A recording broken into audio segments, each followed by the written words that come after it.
I gotta tell you, homie. Yes. We got some stuff to get to today. Oh, yeah? A lot of stuff to get to? There's some stuff afoot. Afoot? Okay. Yes, indeed. I'm ready. I haven't, listened to or watched anything. I've sent a few stories that intrigued me, but I've had a lot of meetings. I know. It sucks. Okay. Dateline. I've only seen this sourced one place. DunningKrugerTimes.com. Is that real? Sounds fake. DunningKrugerTimes.com? Sounds fake to me. Why? Why does it sound fake? There's all sorts of things. This. I think the Dunning-Kruger Times is fake. Oh, I really needed it to be real.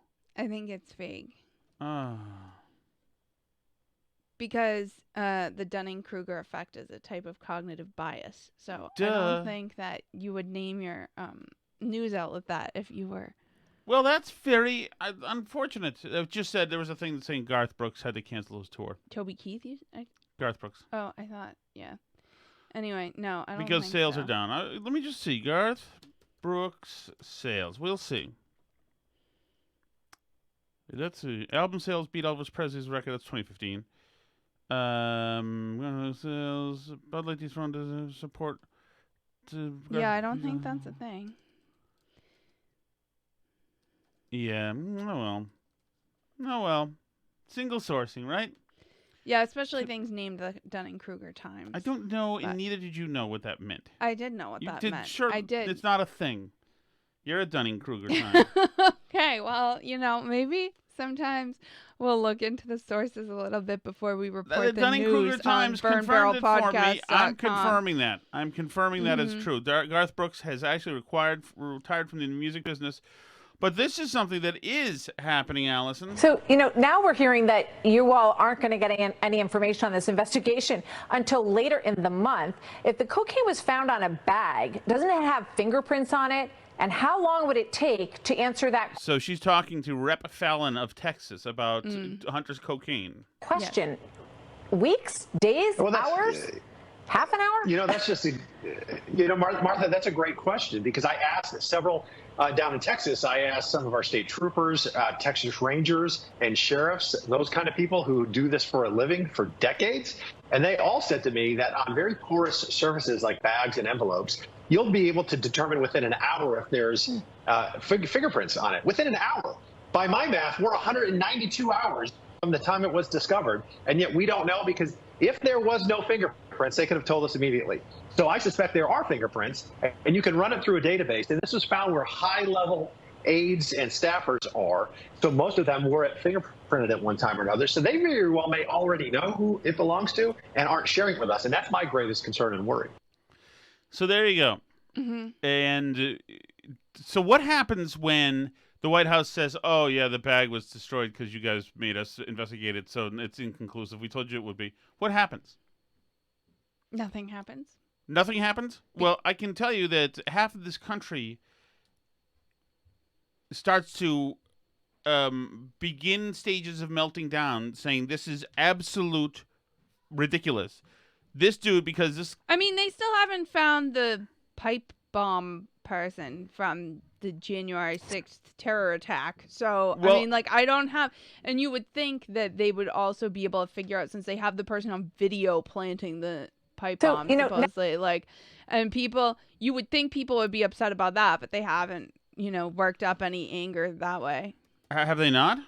No. I mean, do you see anybody upset that we're now, however, 2.5 years on from January 6th, and there's no leads in the only part of it that was actually violent? No. I don't see anybody upset about that. They've thrown a bunch of people in jail who wandered through the Capitol, but the bomb planting person, that has not been a priority for them, apparently. Well, I mean, it is... So, yeah, I'm not going to be surprised that they will not be able to find the cocaine culprit, and they're not going to do anything about it. At the same time, the U.S. Attorney Weiss, apparently they've got now documents that show that he was told not to. So in other words, Merrick Garland was lying. He was told not to pursue charges against him. Yeah. So mix that. Here's Chris Christie on the coke and the other stuff. Well, listen, U.S. Attorney Weiss has to explain himself, and he has to explain himself in public. You know, the fact is that this investigation to Hunter Biden in Delaware is either a lie or it's incompetent. There's no way that it should take 5 years to get to a 2-count misdemeanor tax plea and then to dismiss the gun charges. You know, those gun charges carry up to a 10-year sentence to lie on the application. For some people. Democrats are crying and complaining all the time about wanting more gun laws, yet they won't even enforce the gun laws that exist. And Hunter Biden should have been charged under those gun laws. Add to that you have a 2-count misdemeanor tax plea that should not have taken all the time that it did. So either David Weiss is incompetent in taking 5 years to do that, or he's not telling the truth and Merrick Garland's not telling the truth. Either way, there's a lot more work to be done on this case. And these are the kind of things that, given my background as a U.S. attorney, I'm the only one in this race who will be able to fix the Department of Justice in a way where they don't proceed any longer they have to do with fear, no favor, no partisanship, and that's the way those decisions need to be made. I mean, I think that's true. I think that everyone on the Republican side agrees that that's true about the Hunter Biden treatment by the Department of Justice. But is that remotely true that anybody believes that Chris Christie is the only person who's going to do something about the Department of Justice? Well, I don't know. I mean, the Department of Justice is going to wage war on whoever tries to do anything. Right.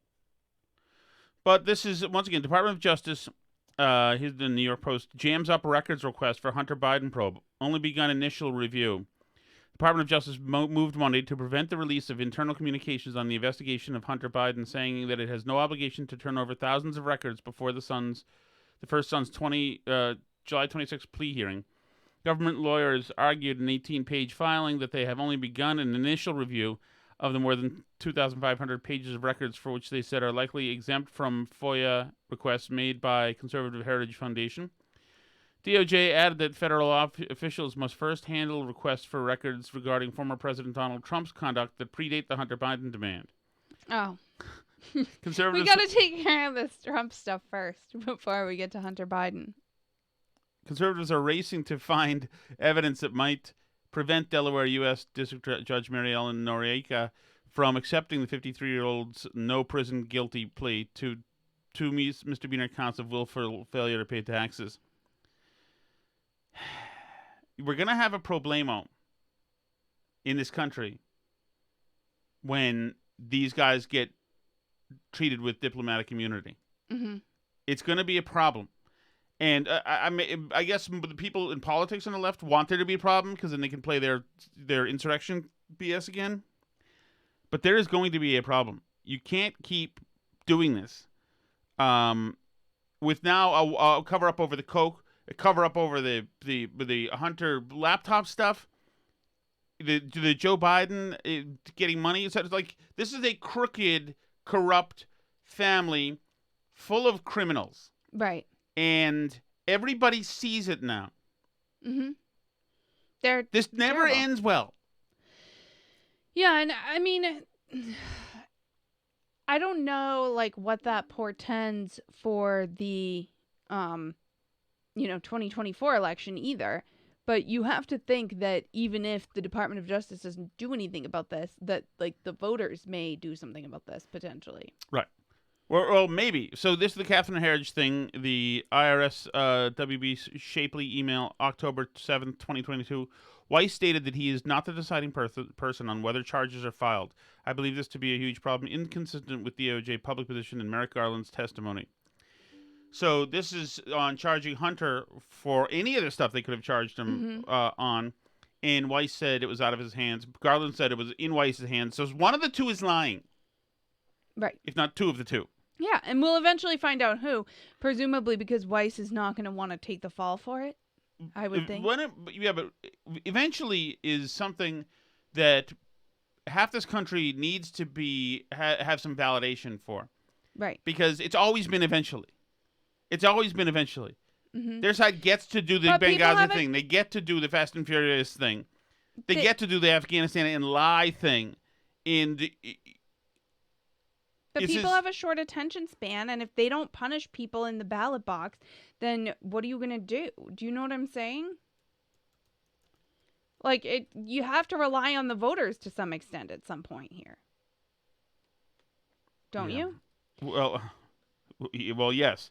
But, I mean, there was this idealized version of the Department of Justice and actual justice in the world that we don't need to be, birthed at the empty scales or whatever.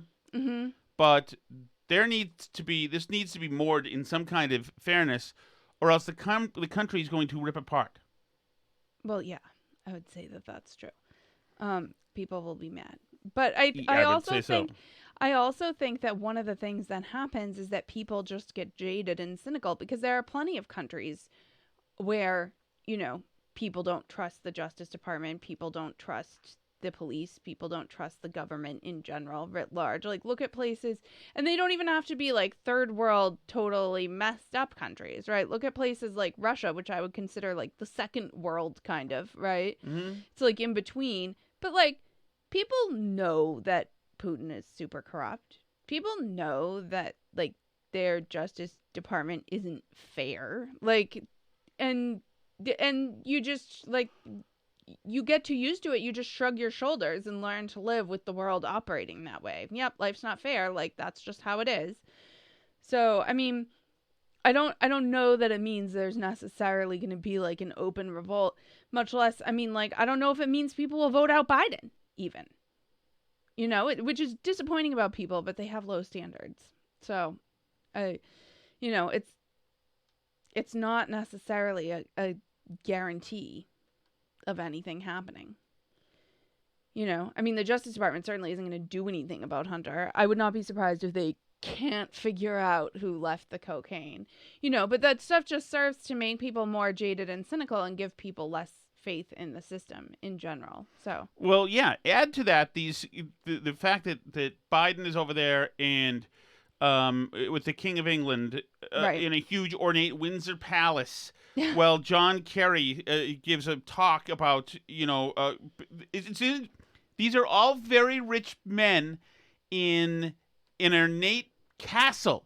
They don't even have the thought, the mm-hmm. respect for the world population to even pretend that they want to make some personal changes and model some good behavior for people. Right. Oh, no. They could give There's a full understanding here, particularly with the evidence of the last few weeks piling on, that when scientists are telling us that they are terrified by what they're seeing, and zero credibility.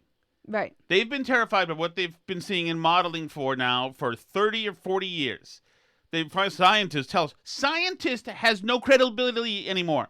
Anybody in the lab coat is an effing liar. It's first come to mind to me. So this idea that their scientists are telling us, and it was this bold bleep Brahmin accent that doesn't even exist. This man is an insane person, Alice. See how much work he's done? If you're a man, if you're that vain that you have to have your face deformed and your head changed so you're unrecognizable as a normal human being, that means you have some serious emotional issues. Right. The guy's 98 years old as well, and he's effing around in the Windsor Castle, pretending he's some kind of astute intellectual. Like, don't you have things like freaking play with grandkids or something? Anything? Right. These people are all insane people. The King of England is a freaking nut.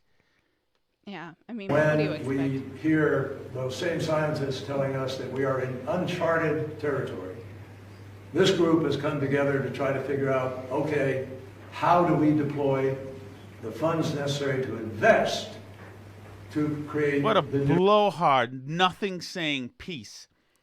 And the thing is that all this does is give them reason to surround themselves in opulence. It gives them reason to, be drinking $1,000 bottle champagne tonight, right? And having a beautiful royal dinner with all the trappings, and before the escorts come into the building. It's like this is these people are just simply grifters. Simply grifters. If they believed in climate change, they would make moves for catastrophic man-caused climate change. They would make moves immediately to supplement nuclear power plants around the world. Immediately, but they're not doing anything. They're not making any moves. It's just a bull bleep grift. New clean energy economy, and I'm glad to say you recognize many of the people here in the United States, and Mr. President, you've been with them before. They represent literally trillions of dollars, either invested or assets under management or assets owned, and they are making decisions every single day about how to accelerate this transition. Yeah, and they have no idea what they're doing. There was just an article out today that I sent us that's from Axios that's about how the market is just in a total glut of electric vehicles. There's way more electric vehicles sitting on lots that people don't want to buy, even though interest in electric vehicles is higher than ever, but like they're not that great at making them. I think it's something like 51% of consumers now say they're considering an electric vehicle for their next car. But like that runs into the practicalities of how much the car costs, how far you can go without a charge, how many chargers are near you, what else is good about the car, how many people it seats, does it have four-wheel drive, all the normal things that you look at when you look at getting a car. Like these are all considerations. Like, I mean, sure, I'm considering an electric vehicle too. Why not? Right? But like I have to be able to afford it, and it has to be able to fulfill my needs for like how far I need to drive and stuff. And there's inflation happening. If you saw the it's $7 for Philadelphia cream cheese. Yeah. I mean, holy hell. As people know all too well, I go to the store every single day. Crap is way expensive. Right. Way expensive. Right. So this article says that there's now, so for example, like there's 54 days worth of gas-powered vehicles in inventory. Like if they stopped making any new cars right now, they would have enough cars to keep selling for 54 days. Right? They have, right? There's typically about a 70-day supply. So there's still a little bit in short supply on cars, which we know had been a thing during the pandemic. For a while, it was difficult to buy a car, remember? Yep. Electric vehicles have 92,000 units in supply. It's a 92-day supply of electric vehicles. So almost twice as long a period as gas-powered vehicles. And people aren't buying them as much as they're supposed to be. You don't want to be sitting on that many. So some of the brands, Genesis, the Korean luxury brand, sold only 18 of its $82,000 electrified G80 sedans in the 30 days leading up to June 29th and had 210 in stock nationwide. A 350-day supply per Cox Research. Other luxury models like Audi's Q4 e-tron and Q8 e-tron and the GMC Hummer EV SUV also have bloated inventories. How big is that battery? Can I just ask? Also have bloated inventories well above 100 days. All come with hefty price tags that make them ineligible for the federal tax credits. Imported models like the Kia EV6, Hyundai Ioniq 5, and Nissan Ariya are also stacking up, likely because they're not eligible for tax credits either. Tesla's been doing a price-cutting strategy and coming out with a bunch more. The once hot Ford Mustang Mach-E now has a 117-day supply. Whoa. Ford says that's a result of ramped-up production in anticipation of strong third-quarter sales. Of course it is. Whatever helps you sleep. But hybrids actually have very low inventory levels, which I think is interesting because that shows that people aren't, like, anti-green. They're not just going around being like, I want a car that's going to kill the environment more. Maybe they haven't heard about the latest from Mother Earth. This is a very important point. The climate crisis is growing by the day. You just have reported on what happened in New York. All around the world, there are record-breaking days. What happened in New York? I don't know. Was it hot? I guess so. Maybe it was hot. Summertime. Oh, Kathy Hochul, she yelled at people today, so maybe that has something to do with that. Where the heat is greater than it's ever been before. This will be the hottest June and July. It'll be the hottest summer. It'll be the hottest year.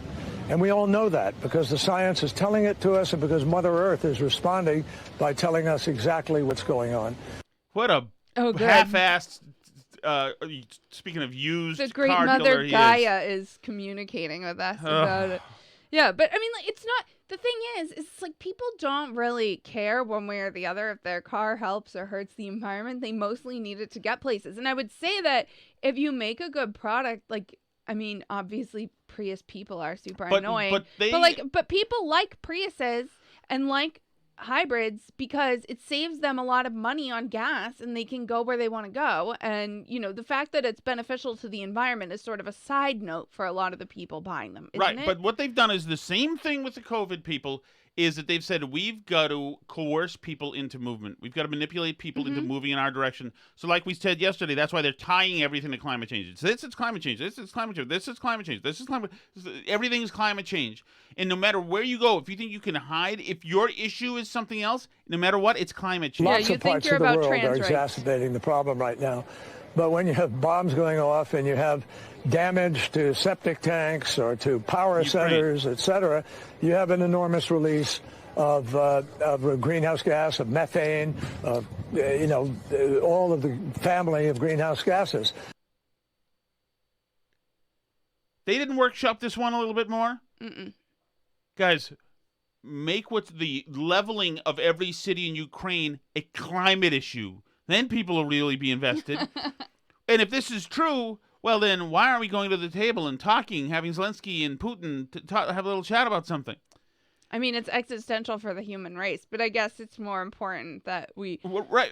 Real humans are being annihilated there.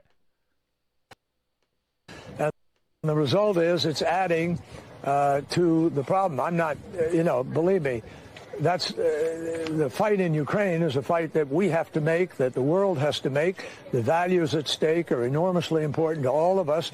So I'm not suggesting by any fashion that this is not a fight we shouldn't be involved in. But I am saying that there are ancillary impacts as a result of it. So wait a second. I thought that the climate crisis was the biggest existential threat to the world. Except Putin. Except for Putin. Yeah. Just a tiny little caveat there. Just grifters.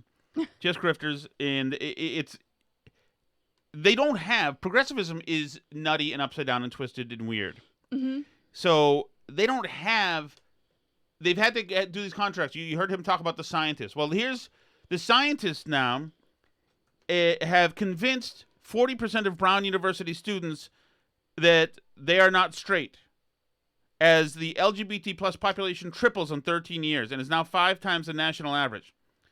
The poll found that 38% of students said they were not straight compared to just 13% 13 years ago. Only 22% of students described themselves as homosexual, down from 46% in 2010.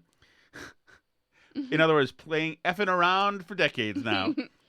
The proportion of students identifying as other sexual orientations has increased by 793% over the same period. But they're being told by people in lab coats, yep, that's absolutely right. It's true. Yep. That's true. Phrasexual is a real thing. That's right. Scientifically proven. Right. And the fact that you're dressed like he's a purple squirrel is totally normal. The science shows it. I'm wearing a lab coat. I'm a scientist. Global warming and freaking mask up. These people suck. These people suck. I'm going to go to the coroner before I'm going to a doctor. I'm so effing done with these people. I don't trust them one damn bit. I don't trust you. Any other than Toast's husband. He's a dentist. Yeah, I know, but he wears a lab coat, so I don't want him caught up in the mob violence that I'm starting. And the same thing. Why is my gender research being canceled? There's this professor, J. Michael Bay, professor of psychology at Northwestern University. These people asked him, the Springer Institute or whatever, asked him to do research on LGBTQ stuff. Yeah. So he did. And the Institute has since now rescinded his paper. Oh. Since my academic paper on rapid onset gender dysphoria was published last month, it has been downloaded more than 38,000 times and is ranked in the top percentile of similar articles in terms of online attention. That's you get for not getting the right results. Exactly. One might think that the academic society associated with the journal, the International Academy of Sex Research, would be delighted. Instead, its officers are trying to cancel the article. Imagine that your daughter, age 14, tells you that she is transgender. You are confused, not to mention worried. For several years, she has had emotional and social issues serious enough that you took her to a therapist. But there was no hint that she struggled with her gender identity. You would have called her a tomboy. She liked wearing dresses and playing with dolls, and she never played with boys. Yet you learn that one of her few friends has also told her parents that she is trans and intends to become a boy. What are the chances? Is your daughter going to do this soon, too? Across the industrialized West, there has been an explosion of gender dysphoria among adolescent girls in recent years. In England, for example, annual referrals for child and adolescent gender dysphoria treatment grew in the 10 years between 2011 and 12 to 2021, 2022, from 250, mostly boys, to 5,000, mostly girls. In the United States, no one has been keeping track, but the signs are the same. Two explanations have been given for this trend, and they have provoked a bitter controversy. The first holds that increased tolerance of transgender people has allowed transgender youth to come out earlier and in greater numbers. People who believe this also tend to assume that we should not question children and adolescents who declare that they are transgender, but should help them if they want to start their transition. The second explanation, called rapid onset gender dysphoria, suggests that for poorly understood reasons, adolescent and young adult females are susceptible to a socially contagious false belief that they are transgender.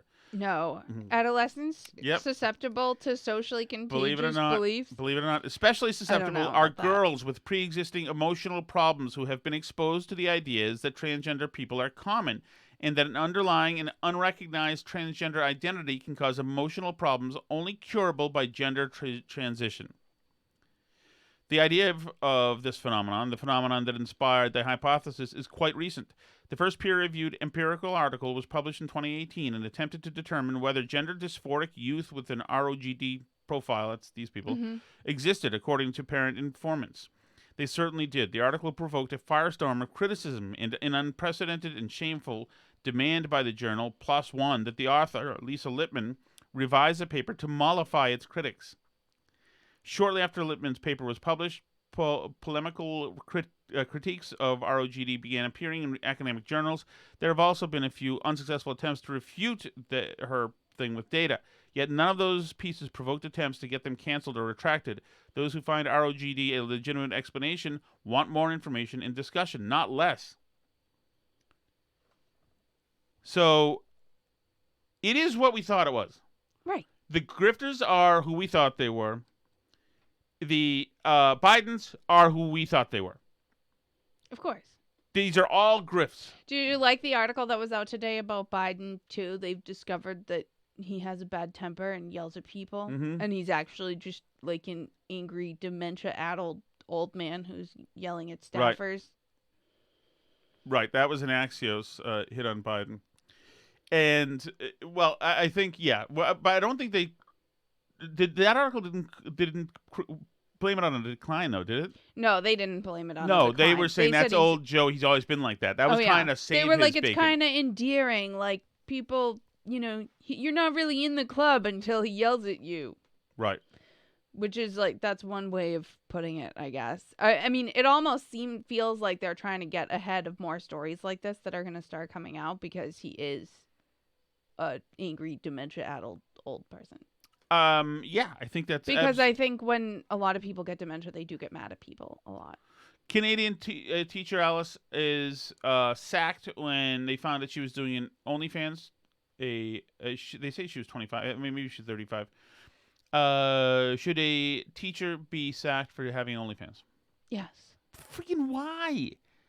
She's supplementing her income using her body. It's agency over her own body. Who cares? Because the students aren't going to find it. And it's inappropriate. Well, she can't supplement her income? First of all, why is it inappropriate? What if she's taking a picture of herself topless? Is it that horrific? Why can't she make a little money on what she was given? You're so like stiflingly oppressive. I know. Seriously. I'm oppressive. I don't think you should be able to have that if you're a teacher. Sorry, there's some jobs.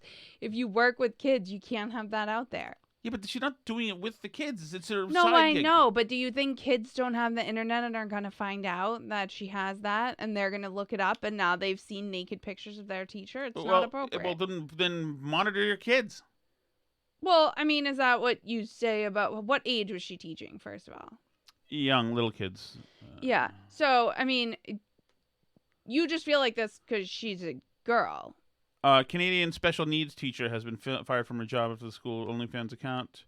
Has been teaching assistant at Terry Fox Secondary School. 35-year-old teacher posted adult content on her OnlyFans page. Yeah, no, because if people are finding it, which obviously somebody did, if she managed to get fired over it, then then the two worlds are mixing. You know what I mean? It's like there was a teacher in our school district that got fired because of stuff he was posting on social media because kids were talking to him on social media and stuff. And then when the police raided his phone, it turned out he had child porn on it, that he'd been taking naked pictures of kids. So, I mean, like... I think he should be reinstated. So my point is, like, you can't... There is a line when you're a teacher, and obviously it should have been a red flag to everybody, this teacher in our school district, the kids were finding him on social media.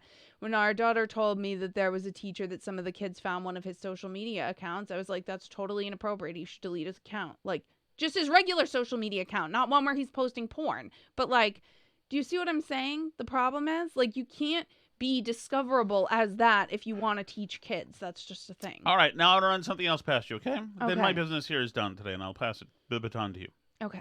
You look really pretty today, although I'm not wearing glasses, so... Yeah, I'm just a blurry little blonde blob over here. Yeah, it was the really attractive know. level of every woman in my 20s in redhead went plummeted as soon as I got glasses. I was like, wow, everybody's not beautiful. But you really do look beautiful. Thanks, Eddie. Disgraced sports doctor Larry Nassar stabbed multiple times in his Florida jail during an altercation with another person. To which I quote tweeted, "Nice start to the week on a happy note. Bravo." To which some guy who with 10,000 followers, who's a somebody, contributor to Forbes, customer service consultant, trainer, e-learning, author, customer experience consultant, contributor to Forbes. That means not fully employed, I believe. Uh-huh. But anyway, he says to me on social media, shame on you. Going to jail is supposed to be the punishment, not medieval additional punishment. Oh, well. I mean... I would be lying if, and I said to him, I feel quite okay with it, and I think it made me happier today. Yeah, what this guy did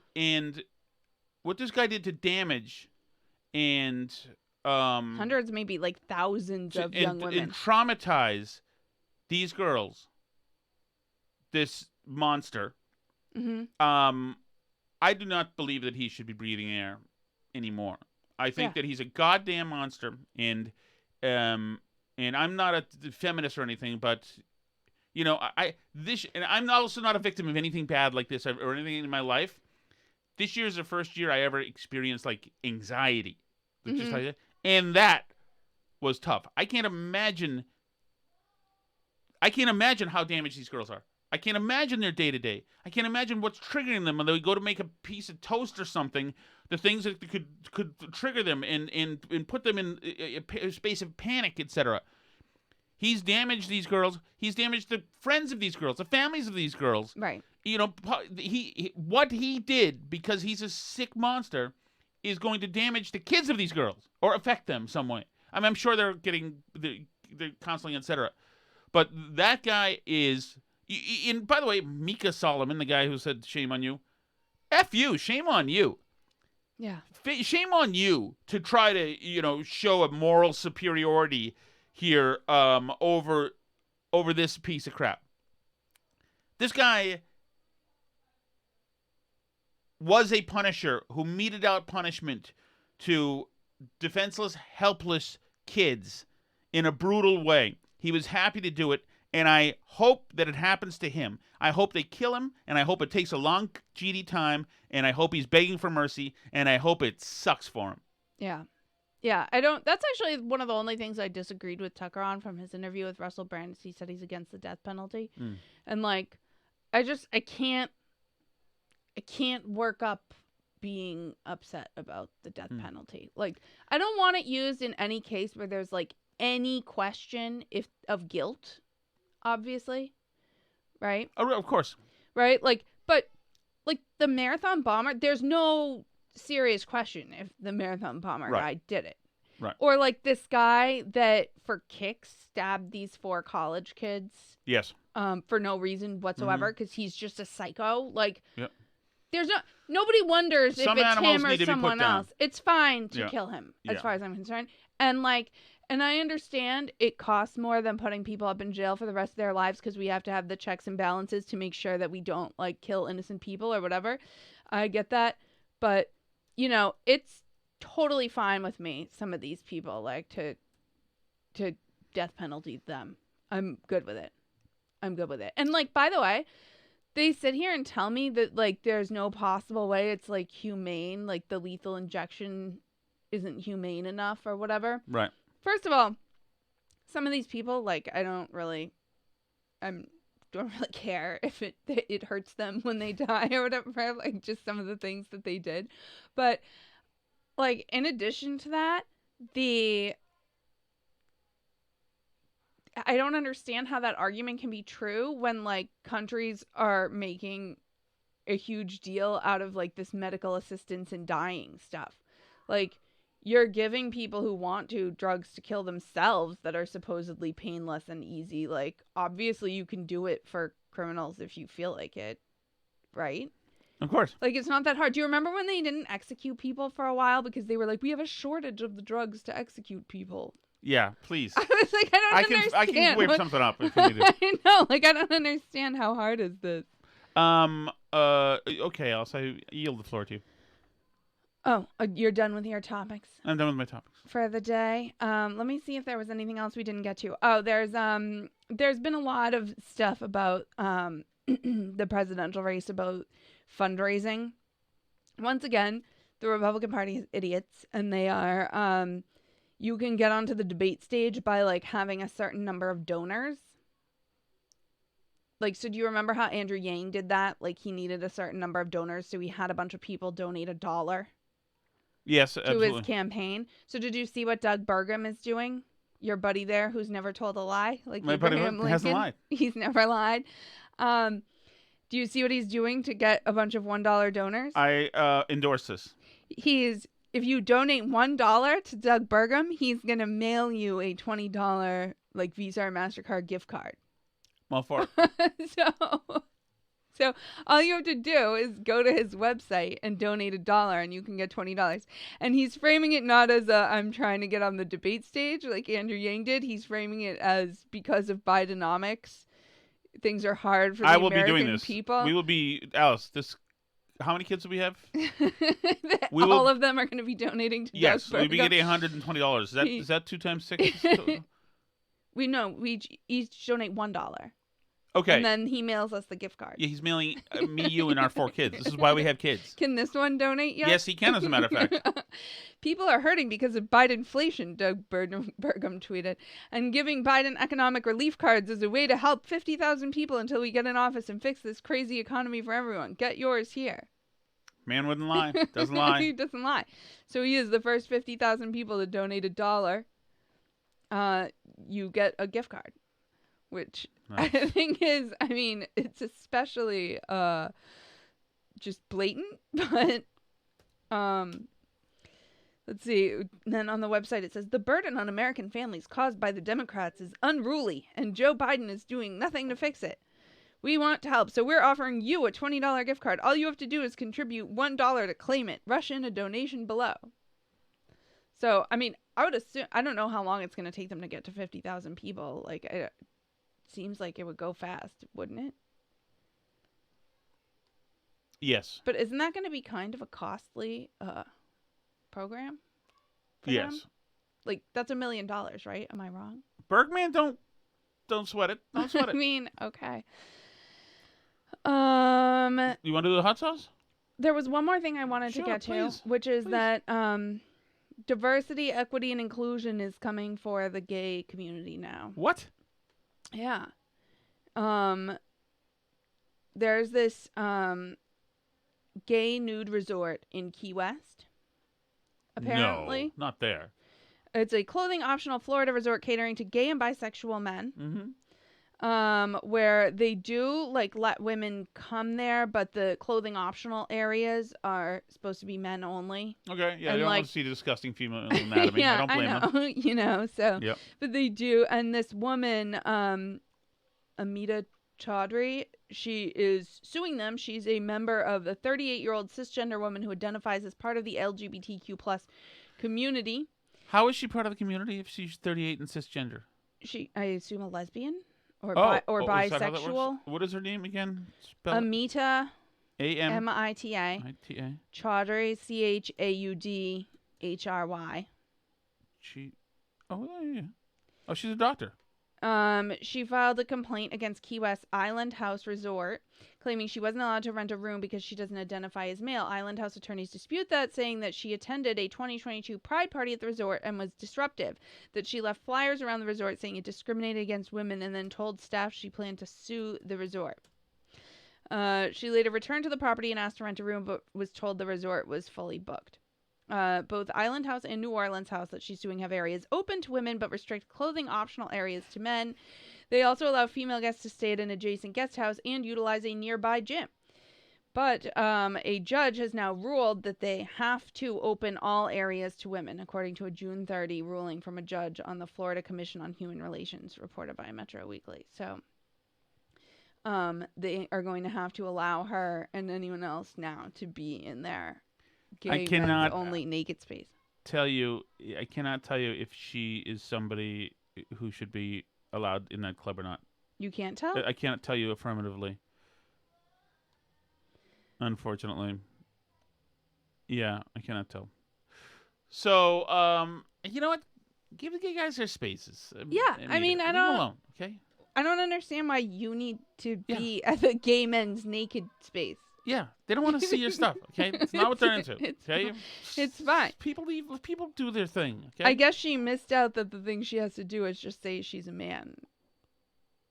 Do you think that if I went to a gay resort in Key West at that club, that what do you think the chances are that somebody would pick me up to have sex with me? High. Do you really? Yeah. There's probably some stiff competition there, Alice. I think there's probably a lot of competition, but I think that, once they're out of the good ones and yeah, it's my turn. I think there's probably some alcohol flowing at the resort also. Right. Some of the beer goggles might kick in for some people. Why would they need that, Alice? I don't know.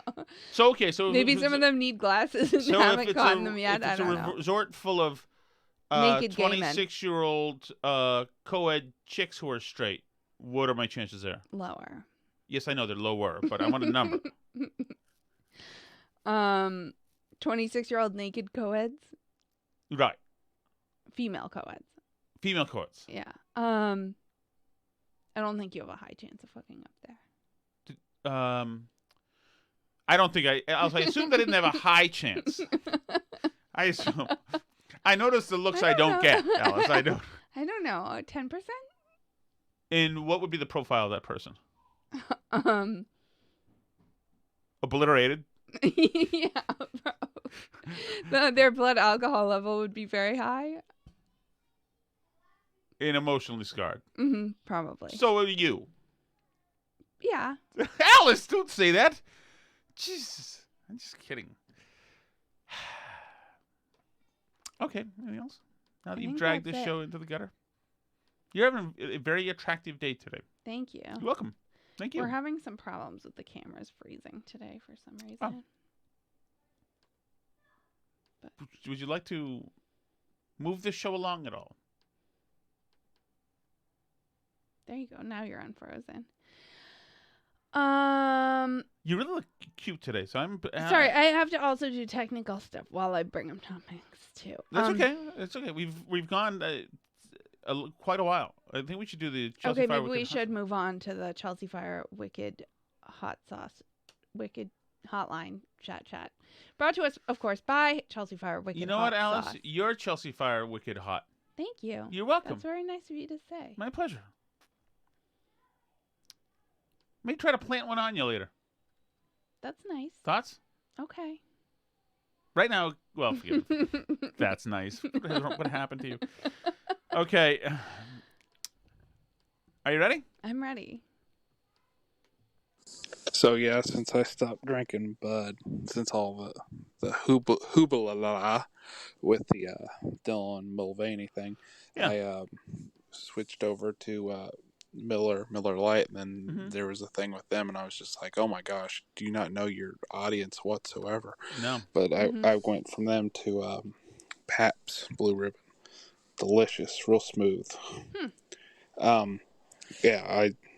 But it was like I got one at a concert, Future Islands up at the Hi-Fi up in Indianapolis, and it was $6 for a can, a 16-ouncer, and I lost my hearing a little bit in this left ear, tinnitus, but maybe it'll come back. Who knows?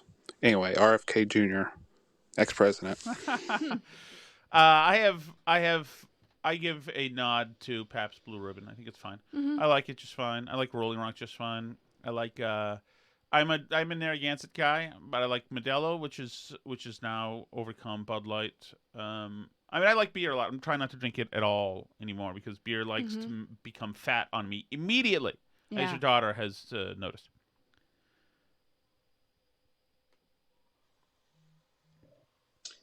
Hi, Steve from Merrimack. Hi, Steve. Hey, Steve. With a second reason, I guess I could no longer listen to the Burn Barrel. What?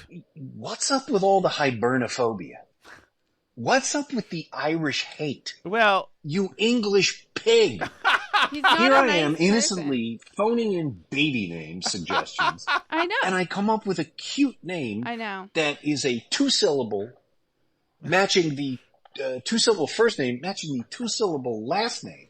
Eamon Shattuck. I think it's got a nice ring. And yet all you did was micturate upon it and scoff me. And then scoff all Irish names. Well, I won't have it. Don't you know what the Irish have contributed to society? Let's see now. Well, they ran a good mob syndicate in Southie for a while. Pubs. They've done, pubs. They're supposed. St. Patrick. Some of my favorite poets are Irish. Some of them. I have a lot of favorite poets. Some of them are Irish. James Joyce. Yeah, they made Jameson, and the other one that Graham likes. Irish. Isn't it your guy Liam Neeson? Is he Irish? Sounds like it. I don't know. Yeah. No, they've done some stuff. There's no doubt about that. Society. He doesn't like me either, if that helps, Steve. He considers me also like... Whoa, hold on, because I love Serbians. I think that's great. Well, I'm going to tick off a couple of things here. Yes. First of all, we basically invented the hangover. Okay? The hangover, So that should be venerated, I guess. Well, it matters. I think that the better drinker would have outgrown the hangover. I would assume. I will say one thing. Let me say one thing. There are no better bartenders on the earth or pubs on the earth than Irish bartenders in pubs. It historically was no judgment zone. We used to go in my 20s to the littlest bar in Boston. You guys may remember. Patty ran the bar. Not a stereotype, but he ran the bar. And routinely, I would have a Guinness and a shot, and routinely I would throw up right outside of the bar and walk right back in, and no judgment. Here you go. Also came up with the concept of boiled dinners, which now that I'm thinking of it is some of the worst shit ever perpetrated on. Well, now hold on. I actually think that the corned beef and cabbage without potatoes mostly. Corned beef and cabbage is fantastic. The corned beef and cabbage and the boiled dinner, the carrots or potatoes in there, is delicious as well. And I do like boiled dinner, actually. I think it's pretty good. It's, you're not in the British Isles, you're not finding too many kick-ass dishes. I don't think anybody. Can you imagine being so poor that you boil shit to eat? And I'm not just talking corned beef and cabbage. I'm talking like shoes. They used to boil shoes. Disgusting. We also perfected barroom brawl. That is true. Which is not just in Ireland, but it also happens nightly in taverns all across Boston. Hey, what was that place that we went to? We were up in Merrimack, and we were wondering where Steve... What was the bar?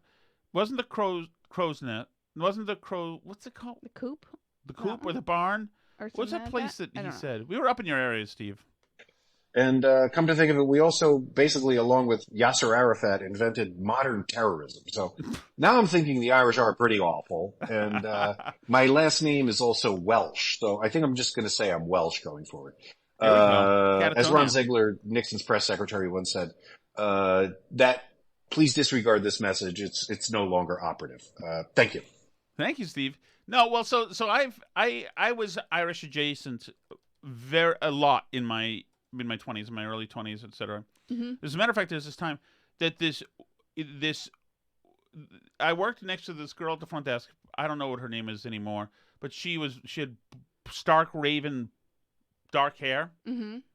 and she was gorgeous, and she was always just, "Hi Tom, how are you doing?" The whole thing, whatever. And she was just this gorgeous woman, and one day she's obviously like fallen for me. She's obviously like very much into me.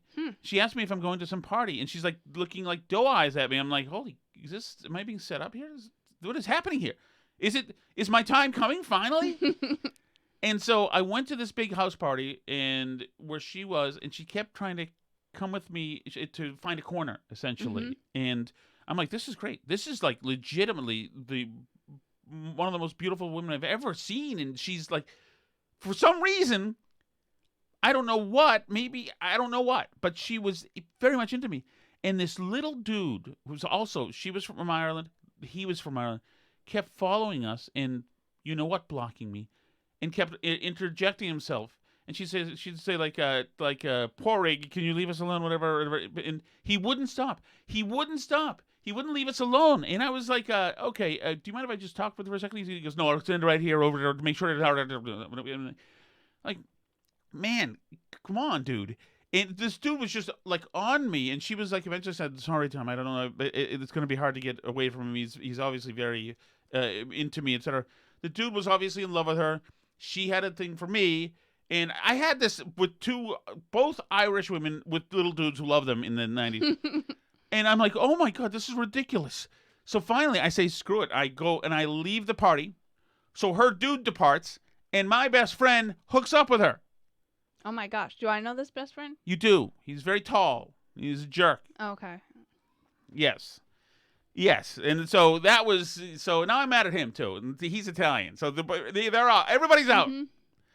So, no, it's a long story, Steve, but I understand. The chat also has suggestions, kind of a mixed bag. U2, Kettle Drums, Riverdance. Oh, Riverdance is awesome. Soda Bread. Yeah, I don't know much about Bread, but U2's done some great things. Obviously, the Pogues are fantastic. No, there's no doubt. The music is fantastic. I was, as a young fellow... Mm-hmm. I was obviously I was a conservative. All the Irish who were working around in my hotel and bars, they were all big socialist lefties. So we had disagreements and misunderstandings and etc. So, and I just, after a while, I had lots of friends who were Irish. Obviously, I'm into off the boat Irish. I'm gonna move along now. On advice from my counsel, I'm gonna move along. Hey guys, rumor has it at the end of one of your podcasts last week that you guys didn't really give Italians a ringing endorsement.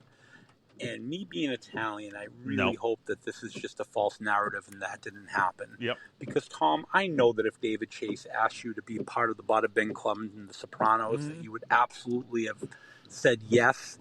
And I know, Alice, you probably would have did the same if David Chase asked you to be in a restaurant scene with Carmela Soprano. So I hope that you guys not giving Italians a ringing endorsement was really false, and you guys will be able to talk your way out of it, because being Italian, I'm really kind of heartbroken to hear that you guys may not be Tom's given the one that my has the heritage problem a with thumbs up. Italians. I Thanks, love guys. Bye. Italians. I have hung out with Italians. Italian men like me. We've always gotten along, whether it was Nick Celeberti or the guys from Winchester, or the guys I used to work with in East Boston at the Hyatt there. You've All judged Italians, their lawn statues in Saugus. Hold on. Alice, they have a bit of a loud taste, okay, like Trump, okay, but so they are and I love them. They're extremely hospitable. They were always good to me. They always tried to take care of me. The dudes, protective of me. They did not feel that I was a threat for physically or to take their women, and they were right about that. The women were nurturing and nice to me, did not find me attractive. They found me to be milquetoast, and they were calibrated correctly. And they're the most hospitable people. I mean, they're so hospitable, and the food is freaking awesome. The culture is rich. The women are beautiful. The men are handsome. The food is awesome. The music is awesome. Italians, come on. They're pretty awesome. And you know what? Italians all think they're awesome. All the ones that I grew up with all thought they were awesome, too. So I am all in on Italians. All in. The chat wants to know how you feel about Sicilians. Good. Joe Shaka, who I worked with at the Herald, is Sicilian. Great guy. Always, he had this innate. He was an editor. He ran the paper. He had always assumed that there were threats around, which was very good when you've got an editor who thinks like that. Always assume there's threats. Always looking for snipers of one kind or another. Very good. I think I worked with another Sicilian. No, Frank from Connecticut. Callers. Woodbridge. He's Sicilian too. Yeah. Likes to talk about money, family, all this stuff, whatever. I am cool with it. I have no doubt that if I went to Frank's house, I would be well fed, whether I wanted to or not. I'm all for it. Wait, Sicilians. Yeah. So they're Sicilians. Alice, you should know by now. You got to stand to the side when Tom is about to have a verbal orgasm when he was telling you about Dana White and how great he was. Great guy. He got all excited, and then you said, doesn't Tom Brady have something to do with Tony Robbins? And Tom was so dejected. It sounded like a man who was just about to reach his peak. Oh, my goodness. Finish, so to speak, and then he couldn't. Oh, so dejected. Actually, it was excellent. Good job. Thank you. Well, I mean... Yeah, you were like, no, I'm talking about Dana White. We didn't even play the Dana White audio of him with the race stuff. Oh, yeah. That's okay. I mean, we could play tomorrow or something. Sure. Yeah. No, thank you very much, Tim. Dana White is a great guy. I don't know why you had to bring up Tom Brady. I like Tony Robbins. Hey, guys. Morgan here. Hey, Morgan. I'm actually listening to this. Hold on. This is Morgan up in the... Oh, this is just 16 minutes ago. This is Morgan in Vermont. Could have been washed away to his death, by the way. Half of Vermont is underwater now, which means you should be looting right now, Morgan. Hey, guys. Morgan here. I never hear somebody listening to us and hearing us. Listening to the show right now on Monday.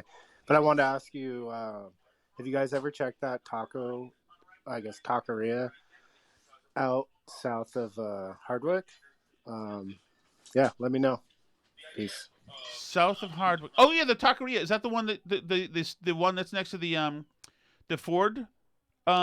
Yeah, the one that's next to the Ford dealership. Is that the one that they were at that was closing that we couldn't get to? Yes, my brother just ate there with the kids. They liked it. Yeah, the Ford dealership, but we didn't. We missed it. We got there too late. We were trying to get into Goodfellas. That's where we wanted to get the food to go from Goodfellas. And they wouldn't give us food to go. Yeah, near Danville. Yeah. No, we'll just definitely try it, Morgan. But the kids seem to like it, but they'll like anything. And my brother thought it was pretty good. That's right near the distillery. Yep. Maybe we'll head down to the distillery soon. Uh-oh. What? Uh-oh. This is Stefan Provencani, Danny. Who's Stefan Provencani? Is that somebody else I should know? I don't know. I don't know if I just don't know it or... No, I don't know who that is. Go for it. Tomorrow is a very, very big day. All right. For one platinum level Burn Barrel Pod listener and chat caller. Danny's having his baby. Young man from the mean streets of South Shore who now lives in Billerica, or Billerica, as some would say. Mm-hmm. Some call him Danny.